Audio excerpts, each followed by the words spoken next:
பிஸ்மில்லா அல்ஹம்துலில்லாஹ் வஸ்ஸலாத்து வஸ்ஸலாமு அலா ரசூலில்லாஹ் அம்மா பஅத் ரப்பி ஷ்ரஹ் லி ஸத்ரி வயஸ்ஸிர் லி அம்ரி வஹ்லுல் உக்தத்தம் மின் லிசானி யஃப்கஹு கௌலி ரப்பி ஸித்னி இல்மா.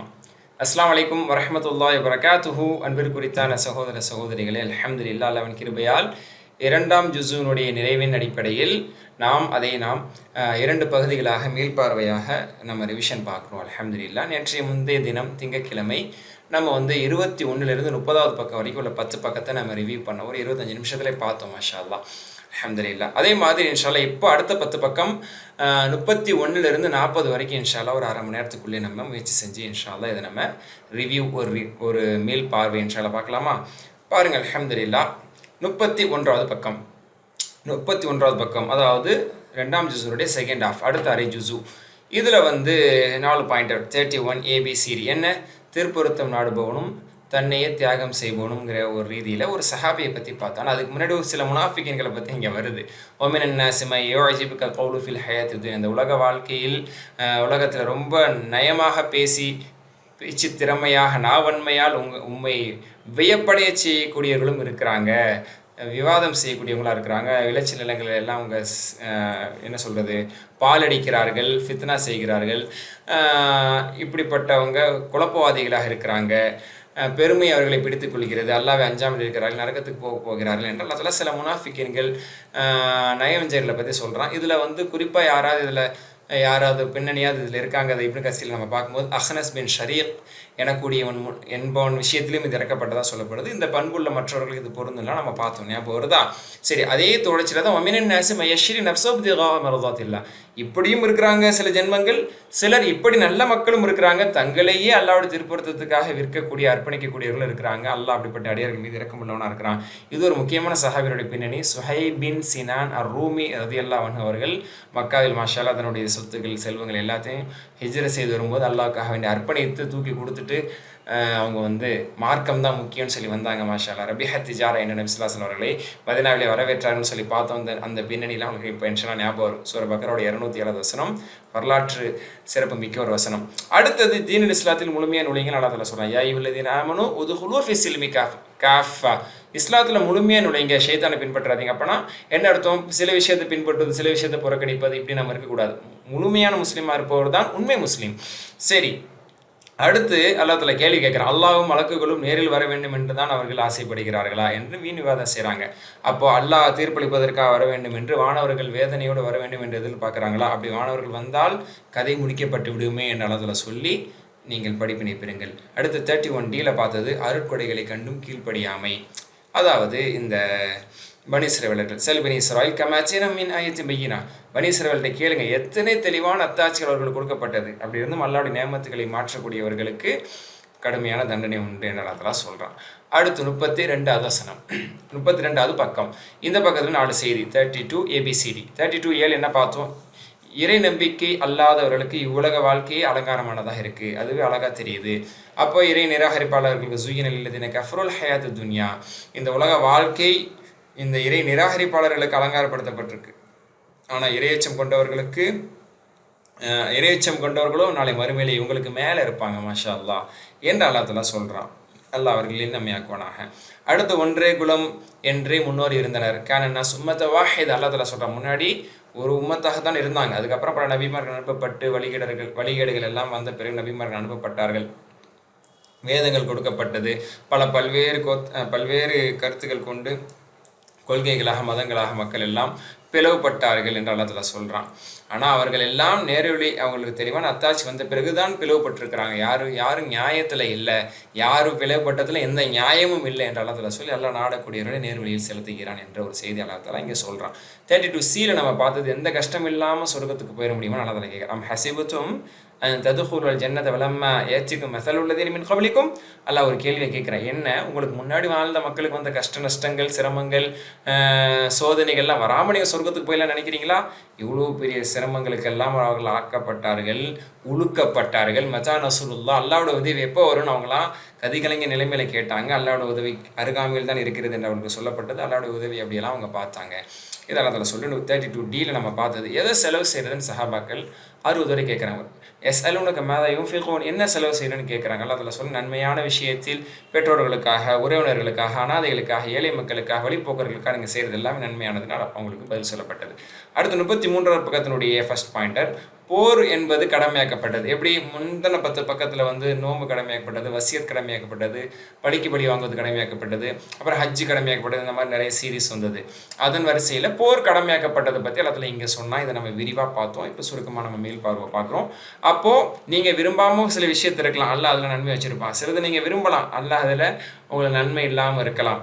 அல்லாஹ் கிட்டத்தில் தான் நன்மை இருக்குது, உங்களுக்கு தெரியாது என்ற அடிப்படையில் போர் இப்போ உங்கள் மீது கடமையாக்கப்பட்டிருக்கு, நீங்கள் போர் புரியுங்கன்னு நல்லா சொன்னார். 33Bயில் நம்ம பார்த்தோம் புனித மாதங்களில் போர் புரிதல். யஸ்அலூனக அனி ஷஹ்ரில் ஹராமி கிதாலின் ஃபீ, புனிதமிக்க மாதங்களில் போர் புரிவது சரிதானா என்று கேட்குறாங்க. அப்போ புனிதமிக்க மாதம் என்பது என்ன? ரஜபு, அதே மாதிரி துல்காதா, துல்ஹஜ், முஹர்ரம், இந்த மாதங்களில் போர் செய்வது என்பது தடை செய்யப்பட்டது தான். இதில் போர் செய்வது என்பது பெரிய பாவம் தான். ஆனால் அல்லாஹ்வுடைய பாதையை விட்டு மக்களை தடுத்தவர்கள், அதே மாதிரி மஸ்ஜிதுல் ஹராமில் குஃப்ர் செய்யும்படி நிர்பந்தித்தவர்கள், மஸ்ஜிதுல் ஹராமை விட்டு வெளியேற்றினார்களே, இது இன்னும் நிறைய கொலைகள் செய்தார்களே, இது அதை விட கூடியது. ஃபித்னத் அக்பர் மினல் கத்ல் என்று இங்கும் அல்லாஹ் தஆலா சொல்லி காட்டி, அவர்களே போரை முன்னெடுத்தால் போர் செய்வதில் தவறில்லை என்று அல்லாஹ் தஆலா சொல்லி, இவர்கள் தொடர்ந்து போர் புரிந்து கொண்டே இருப்பார்கள். 33Cல நம்ம அல்லாஹ் தஆலா சொன்னதாக பார்த்தோம். வல யஸாலுன யுகாதிலுனக ஹத்தா யருதுக அன் தீனிக்கும், நீங்கள் உங்கள் மார்க்கத்தை விட்டுட்டு திரும்பாத வரைக்கும் அவங்க உங்களோட போர் செய்வாங்க, உங்களை வம்பு கிழிப்பாங்க, உங்கள் மீது அத்துமீறல்கள் புரிந்து கொண்டே தான் அவர்கள் இருப்பார்கள் என்று அல்லாஹ் தஆலா சொல்லி, யார் இஸ்லாத்தை ஏற்று இஸ்லாத்தை விட்டு வெளியேறி விட்டாரோ அவர் நரகவாதி, அவர் நிரந்தரமாக நரகத்தில் இருப்பார். அதனால் இஸ்லாத்துக்கு வந்தவங்க அதை விட்டு வெளியே போகக்கூடாது, இறை நம்பிக்கையோடு இருங்கன்னு அல்லாஹ் தஆலா சொல்கிறான். நிச்சயமாக யார் ஈமான் கொண்டு ஹிஜ்ரத் செய்து அல்லாஹ்வுடைய பாதையில் போரிட்டு நல்லமல்கள் செய்தார்களோ அவர்கள் அல்லாஹ்வுடைய அருளை எதிர்பார்க்கிறார்கள். அல்லாஹ் அருளாளனாக மன்னிப்பாளனாக இருக்கிறான். சுப்ஹானல்லாஹ். அடுத்து 33Dயில் பார்த்தோம், யஸ்அலூனக அனில் ஹம்ரி வல் மைசிர், சூதாட்ட மதுவை பற்றி நபியை கேட்கிறார்கள். இது கூடுமான்னு கேட்குறாங்க. இது ஆரம்ப கட்டத்தில் அல்லாஹ் தஆலா இங்கே வஹி இறக்கும் போது இது பற்றி 3 வசனங்கள் இறங்கியது. இது சூரா பக்ரா, அடுத்து நிசால இறங்கியது, அடுத்து மாயிதால இறங்கியது. முழுமையாக மது விலக்கு மாயிதால தான் சொல்லப்பட்டது. இங்கே ஆரம்ப கட்டம்.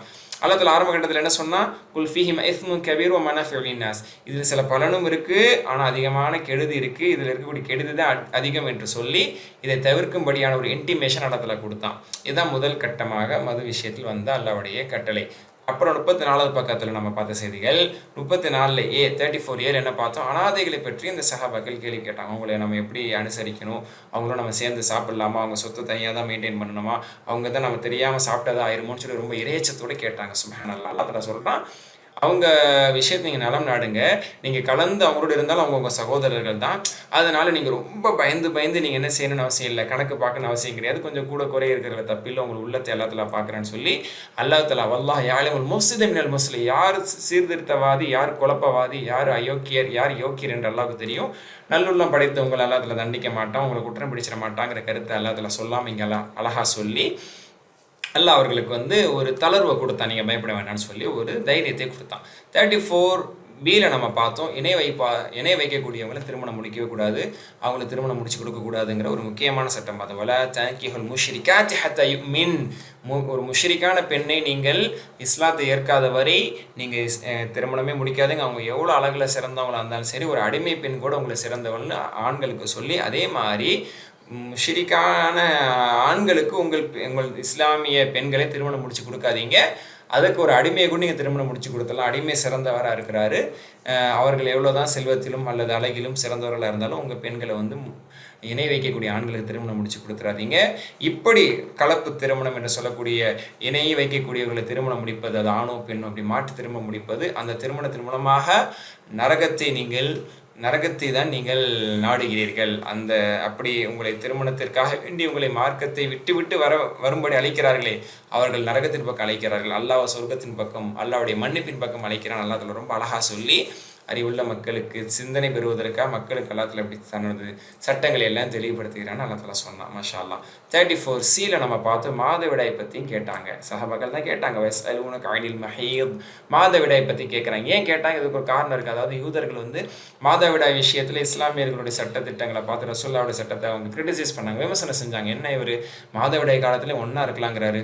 அதாவது ரசூலுல்லாஹ் வந்து என்ன சொன்னாங்க, இது தாம்பத்தியம் மட்டும்தான் கூடாது, மற்றபடி அவங்களோட ஒன்றா இருக்கலாம், ஒன்றா சாப்பிடலாம், ஒரே இடத்துல இருக்கலாம், ஒன்றா படுத்துக்கலாம், தூங்கலாம், இதெல்லாம் சொல்லும் போது இல்லை நாங்களாம் ஒதுக்கில வச்சுருக்கிறோம், இவர் என்ன எல்லாத்துலேயும் எங்களுக்கு மாறுபடுறாருன்னு சொல்லி அவங்க சொன்னாங்க. அப்போ நம்ம எப்படி தான் இருக்கணும் அப்படிங்கிற சஹாபாக்களை கேட்கும்போது அல்லாஹ் தஆலா சொல்கிறான், அது ஒரு உபாதையான ரத்தம். அப்போ அவங்கள வந்து நீங்கள் இல்லறத்தில் விட்டு மட்டும் நீங்கள் தவிர்த்துருங்க. அவங்க சுத்தமாயிட்டாங்கன்னா அவங்களோட நீங்கள் தாராளமாக இல்லறத்தில் ஈடுபடலாம் அப்படின்னு சொல்லி இடத்துல சொன்னால், மேலதிகமாக ரசூலுல்லாஹ் சொன்னாங்க, நம்ம அவங்களோட ஒன்றாக உரையாடுவதில், ஒன்றாக உண்பதில், பருகுவதில், வீட்டில் ஒன்றாக இருப்பதில், மகிழ்ச்சியாக இருப்பதில் எந்த தப்பும் இல்லைன்னு சொல்லி நபி ஸல்லல்லாஹு அலைஹி வஸல்லம் சொன்னாங்க. சுப்ஹானல்லாஹ். அதெல்லாம் இதில் வந்தது. ஹைர். அடுத்ததாக 34D நம்ம பார்த்தது, அல்லாஹ்வின் மீது சத்தியம் செய்வதை கேடயமாக்கிக்காதீங்க. லா தஜஅலுல்லாஹ உர்தத லிஐமானிக்கும் அன் தபர்ரு வ தத்தகு துஸ்லிஹு பைனன் நாஸ். அதாவது நீங்கள் நல்லமல் செய்வதற்கு, இறைச்சத்தோடு நடப்பதற்கு சத்தியத்தை நீங்கள் கேடயமாக்கிக்காதீங்க. அப்படின்னா என்ன பொருள் ஞாபகம் இருக்கா?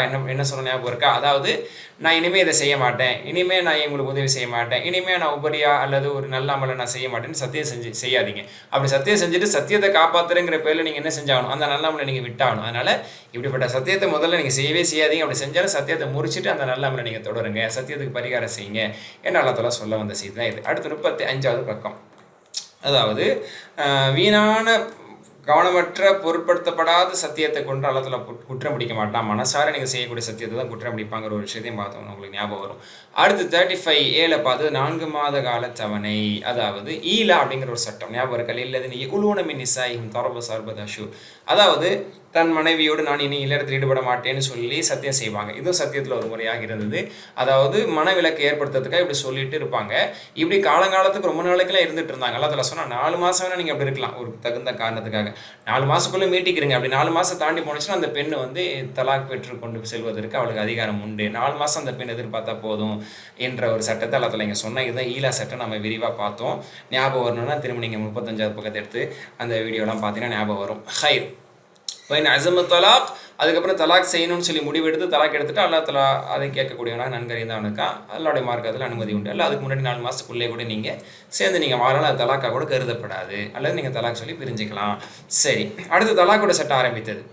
அதாவது 35Bலேருந்து விவகாரத்துக்கான பெண்களுக்கு 3 மாத கால தவணை, அதாவது இத்தா அல் முத்தல்லகா, தலாக் விடப்பட்ட பெண்களை தலப்பஸ்ன பிஅன்ஃபுஸிஹின்னா ஸலாஸத குரு, 3 மாதவிடாய் காலம் வரைக்கும் அவங்க இத்தா இருக்கணும் என்று அல்லாஹ் தஆலா சொல்கிறான். அதே மாதிரி இதாக இருக்கும்போது அவங்க வயிற்றில் குழந்தை தங்கிருச்சுன்னா அதை அவங்க மறைக்கக்கூடாது என்று அல்லாஹ் தஆலா சொல்லி, இத்தா காலத்திலேயே கணவன்மார்கள் மனைவியை மீட்டிக்கொள்ள விரும்பினால் மீட்டிக்கொள்ளலாம், ஒன்றும் தப்பில்லை என்று அல்லாஹ் தஆலா சொல்லி காமிச்சா. அதெல்லாம் இங்கே வந்தது. அடுத்து 35C பார்த்தோம், அத்தலாக் மர்ரத்தான், தலாக் என்பது 2 தடவை தான் ஒரு பெண்ணை விட்டுட்டு மீட்ட முடியும். 3வது தடவை தலாக் விட்டால் அவங்க இதான் முடிஞ்சாங்கன்னா மீட்டவே முடியாது அப்படிங்கிறது அல்லாஹ் தஆலா சொன்னான். ஹைர், அல்ஹம்துலில்லாஹ். அடுத்ததாக 35D நம்ம பார்த்தது ஹுலா சம்மந்தப்படுது. ஃபைன் ஹிஃப்தும் அல்லா யுகீம ஹுதூத் அல்லாஹ், அதாவது இந்த கணவரோடு சேர்ந்து வாழ முடியாத அந்த பெண் அந்த முடிவுக்கு வர்றாங்க, இந்த வாழ்க்கை ஒத்து வராதுங்கிற முடிவுக்கு வர்றாங்கன்னா எதையாவது ஒன்று கொடுத்துட்டு அந்த பெண் அந்த கணவனை விட்டு விலகி ஹுலா பெற்று செல்வதிலே தவறில்லை. இதற்கும் அனுமதி உண்டு. இது அல்லாஹ்வுடைய வரம்புகளாக, இந்த வரம்பை மீறாதீங்கன்னு அல்லாஹ் தஆலா சொல்லலாம். இது 35வது பாயிண்ட்ல 35வது பக்கத்தில் லாஸ்ட் பாயிண்ட்ல பார்த்தா ஹுலாவுடைய சட்டம். அடுத்து 36ல் 3வது முறை தலாக் சொல்லிட்டு அதனுடைய நிலை என்ன? 2 தடவை தான் தலாக் சொல்லிட்டு மீட்டிக்கொள்வதற்கு அனுமதி இருக்குது. இதா காலத்தில் அப்படியே மீட்டிக்கலாம், இல்லை இதான் முடிஞ்சு மீட்டுறதா இருந்தால் திருமணம் செஞ்சு திருமண ஒப்பந்தத்தோடு அவங்க மீட்டணும் அப்படிங்கிற சட்டம். இதெல்லாம் பற்றி விரிவாக சொன்னோம். சரி, 3வது முறை ஒருத்தர் தலாக் சொல்கிறார். ஃபைன் தல்லகஹ, 3வது தலாக் சொல்லிட்டாருன்னா ஃபல தஹில்லு லஹு மின் பஅதி ஹத்தா தன்கிஹ ஸௌஜன் கைரா. 3வது தலாக் சொல்லிட்டாங்கன்னா அவங்க வந்து என்ன செய்ய முடியாது, 3வது தலாக் சொன்னதுக்கப்புறம் இதுதான் முடியறதுக்கு முன்னாடி மீட்ட முடியாது, இதுதான் முடிஞ்சு மீட்ட முடியாது. 3வது தலாக்னா முடிஞ்சு கதை, அதுக்கப்புறம் அவங்க இதாக இருப்பாங்க.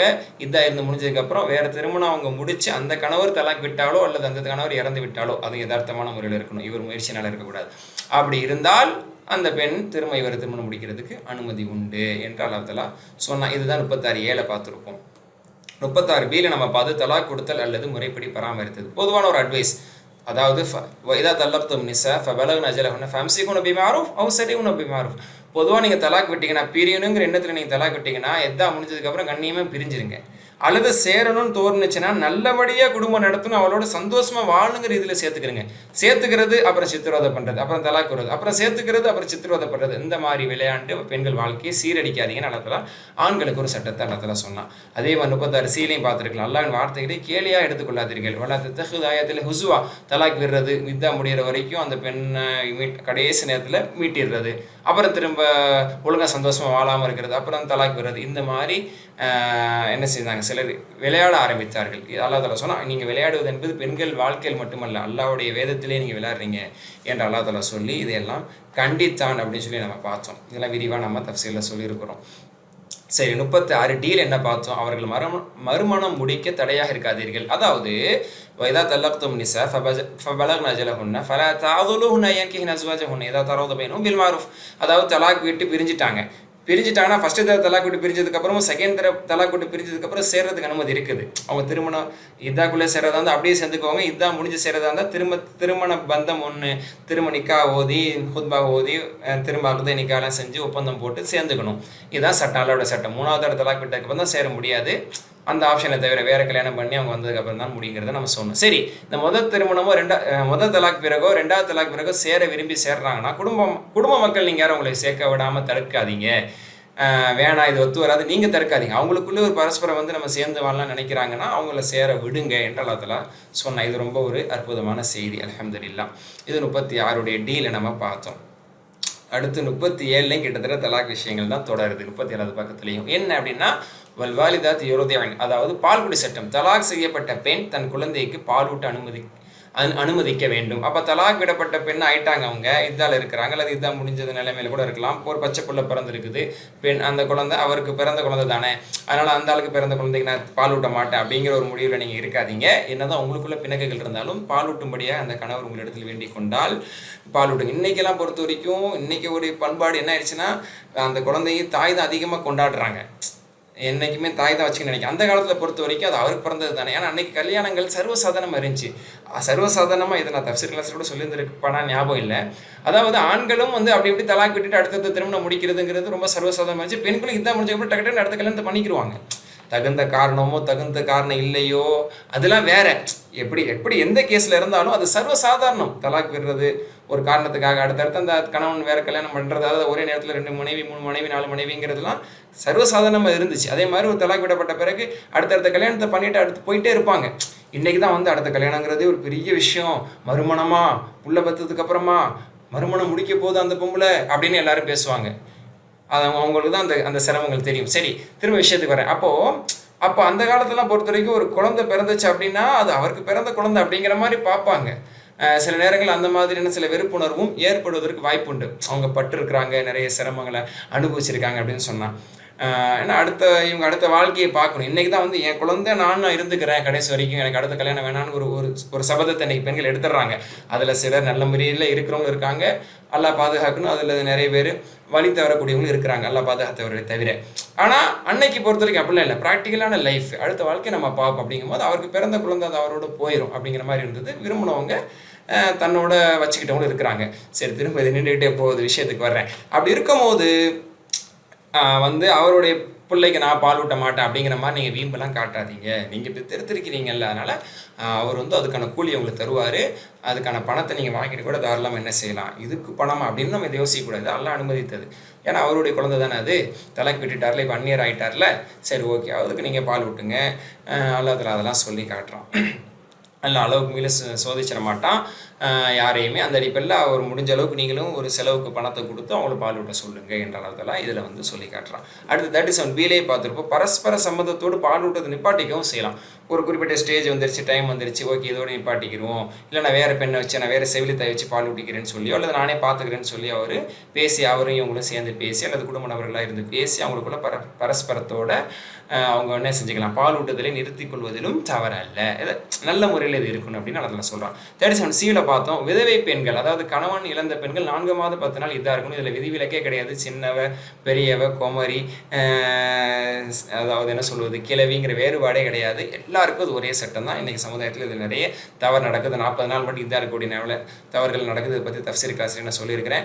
இந்த பக்கங்கள் இந்த 35லேருந்து வரக்கூடியதெல்லாம் முக்கியமான சட்டத்திட்டங்கள். யாராவது கிளாஸு கவனிக்காமல் விட்டுட்டு வெறும் மேல்பார்வை மட்டும் பார்க்குறீங்கன்னா விடாமல் கண்டிப்பாக அந்த 35, 36, 37 பாருங்கள். நிறைய சட்டத்திட்டங்களும் உங்களுக்கு இன்ஃபர்மேஷன்ஸும் நாலேஜும் கல்வி இதில் இருக்குது. சரி, எல்லாத்தில் என்ன சொன்னால் வல்லது எதுவும் எதுவும் அஸ்வாஜா எதவா பஸ் பியான்ஃபோசின்னு 40 அஷ்வரி வாஷரா.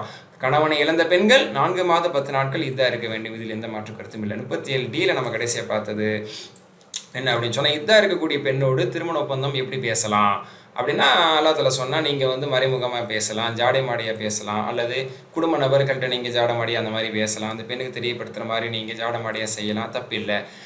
ஆனால் வந்து வல தாசிம் உகுதத்து நிக்கா, ஆனால் உறுதியாக திருமண பேச்சு பேசிடாதீங்க. அதாவது நிச்சயம் தான் செஞ்சிடாதீங்க. உறுதிப்படுத்தி கல்யாண பேச்சை பேசிடாதீங்க. எது வரைக்கும் இதான் முடிகிற வரைக்கும். இதான் முடிஞ்சதுக்கப்புறம் வேணால் அப்படி பேசலாம். இதான் முடிகிறதுக்கு முன்னாடி நீங்கள் முற்கூட்டி நீங்கள் வந்து சிந்திப்பதோ பேசுவதோ ஜாடை மாடையாக தெரிவிப்பதில் தவறல்ல. சரி, அடுத்து 38வது பக்கத்தில் பெண்ணை தீண்டும் முன் மற்றும் பெண்ணுக்கு மகர் நிச்சயிக்கும் முன் தலாக் கொடுத்தல். அதாவது ஒரு திருமணம் முடிச்சாச்சு, ஆனால் அந்த பெண்ணோட தனிமையில் இருக்கலை, அவங்கள தொடலை, அவங்களோட தனிமையில் இருக்கலை. அதே மாதிரி மகர் எவ்வளோங்கிறது இன்னொரு நிச்சயிக்கலை. இவ்வளோ தான் கொடுக்க போகிறங்கிறத அவர் சொல்லலை. மகர் கொடுப்பேன்னு சொல்லியிருக்காரு, எவ்வளோன்னு சொல்லலை. அதுக்குள்ளே தலாக் விடக்கூடிய நிலைமை வந்துச்சுன்னா ஏதாவது ஒரு தொகையை அந்த பெண்ணுக்காக நீங்கள் கொடுத்துருங்கன்னு நடத்தல சொன்னான். இது வந்து முஹ்சினாக நடந்து கொள்வதற்கு, அழகான ரீதியில் நடந்து கொள்வதற்கு இது ஒரு அடையாளம். அடுத்து 38Bயில் பார்த்தோம் மகர் நிச்சயத்தை பின் தலாக் கொடுத்தால். அதாவது ஒரு பெண்ணோட தனிமையில் இன்னும் இருக்கலை, தொடலை, ஆனால் அவர் மகர் நிர்ணயிச்சிட்டாரு. அப்படி மகர் நிர்ணயிச்சதுக்கப்புறம் தலாக் கொடுத்தா ஃபனிஸ்ஃபு மா ஃபரத்தும் இல்லை யாஃபூன். அப்போ நீங்கள் பாதி மகர் கொடுக்கணும். 1 லட்ச ரூபா மகர் கொடுப்பேன்னு சொன்னால் 50,000 ரூபாய் கொடுக்கணும். நான் 10 பவுன் நகை கொடுப்பேன்னு சொன்னால் ஒரு 5 பவுன் கொடுக்கணும். அப்போ மகர் நிர்ணயிச்சனால தலாக் விட்டால் பாதி மகரை கொடுக்கணும் என்று அல்லாஹ் தஆலா சொன்னான். ஆனால் அந்த பெண்ணு மன்னிச்சு கொள்ளலாம், அல்லது இவரே முழு மகர் கூட விரும்பி கொடுக்கலாம். எந்த மாதிரி பெருந்தன்மை நடந்து கொள்வதே அல்லாஹ் தஆலா விரும்புகிறான். தாஃபு அக்ரபுல் தக்வா, இது இறைச்சத்துக்கு நெருக்கமானது அல்லாஹ் தஆலா சொல்லி காமிச்சான். அடுத்து 38Cயில் பார்த்தோம் தொழுகையை பேணி தொழுங்கள். குறிப்பாக நடுத்தொழுகை, ஹாஃபிது அலா ஸலவாத் வஸ்ஸலாத்துல் உஸ்தா, எல்லா தொழுகையும் பேணி தொழுங்க, நடுத்தொழுகை பேணி தொழுங்க. அந்த நடுத்தொழுகை என்னங்கிறதுல ஒரு ஆய்வு நம்ம மேற்கொண்டு மார்க்கறிஞருடைய கருத்துக்கள், முஃபஸ்ஸின் கருத்தை சொல்லி அது அசர் தொழுகை தான் மிக சரியான கருத்துங்கிறத நம்ம சொன்னோம். ஹைர் அல்ஹம்துலில்லாஹ். அதுக்கப்புறம் 38Dயில் நம்ம பார்த்தோம் விதவையாகும் பெண்களுக்கு மரண சாசனம். இது வந்து 240வது வசனம் இது இடம் பெறுது. இது ஒரு குறிப்பிட்ட காலத்துக்கு அந்த சட்டம் இருந்தது. அதுக்கப்புறம் 4 மாதம் 10 நாள் இதாக இருக்கணுங்கிற அந்த சென்ற பக்கத்தில் போன அந்த வசனத்தை கொண்டு அல்லாஹ் தஆலா இதை மன்சூக் ஆக்கிட்டான். அதுக்கு முன்னாடி வரைக்கும் வந்து இறந்து போகக்கூடியவங்க தான் மனைவிக்கு, அதாவது ஒரு ஆண் இறந்து போகிறாருன்னா அவருடைய மனைவியை வந்து இதாக இருப்பாங்கள்ல, 1 வருஷத்துக்கு அவங்களுக்கு வீடு நீங்கள் கொடுங்க. அதாவது 1 வருஷம் இதாக இருக்கக்கூடிய காலமும் ஒரு குறிப்பிட்ட காலம் இருந்துச்சு.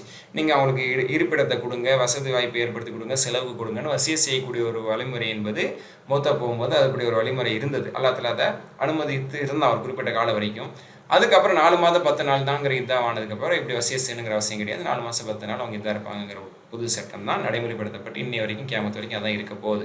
ஹைர் அல்ஹம்துலில்லாஹ். இது 38Dயில் பார்த்தோம். அப்புறம் லாஸ்ட் 2 பக்கங்கள் இதில் ஒரு சில சம்பவங்கள் நம்ம பார்த்தோம். ஞாபகம் இருக்கா? 39Aல மரணத்துக்கு அஞ்சு வீட்டை விட்டு வெளியேறியவர்கள் யார்? இவங்க பனி இஸ்ரவேலர்ல ஒரு கூட்டம். அவங்க வந்து ஒரு பிளேக் நோய் அந்த பிளேக் நோய் வந்து பரவிய போது உயிருக்கு பயந்து என்ன செஞ்சாங்க? ஊரை விட்டு அவங்கெல்லாம் போனாங்க. ஆனால் ஃபகால் லஹுமுல்லா மூச்சு, அல்லாவுடைய கதிரை விட்டு, அல்லாவுடைய அந்த நாட்டத்தை விட்டு அவர்கள் ஓடியதன் காரணத்தினால நீங்கள் எல்லாம் இறந்து போயிருங்க அல்லாஹ் தஆலா சொன்னால் அவங்களாம் இறந்துட்டாங்க. அதுக்கப்புறம் அல்லாஹ் உயிர்ப்பித்து எழுப்பினான் அவங்களுடைய காலத்தவணை முடியட்டுன்னு சொல்லி. அப்போ அல்லாஹ் நானா நீங்கள் எப்படி வேணாலும் மௌத்தாலாங்க அதெல்லாம் தான் அவங்க புரிய வச்சான். அதுக்கப்புறம் அவங்களுக்கு அல்லாஹ் தஆலா சொன்ன 39Bயில் அல்லாவுடைய பாதையில் போரிடுங்க, அல்லாவுக்காக வேண்டி செலவு செய்யுங்க, அல்லாவுடைய மார்க்கத்துக்கு செலவு செய்யுங்க அப்படிங்கிற மாதிரி ஒரு நல்ல அறிவுரைகள்லாம் அவங்களுக்கு சொல்லப்பட்டது. 39Cயில் நம்ம பார்த்தோம் பனி இஸ்ரவேலர்களின் தலைவர்கள் சில முக்கியமான மக்கள் வந்து என்ன செஞ்சாங்க? ஒரு கோரிக்கை வச்சாங்க.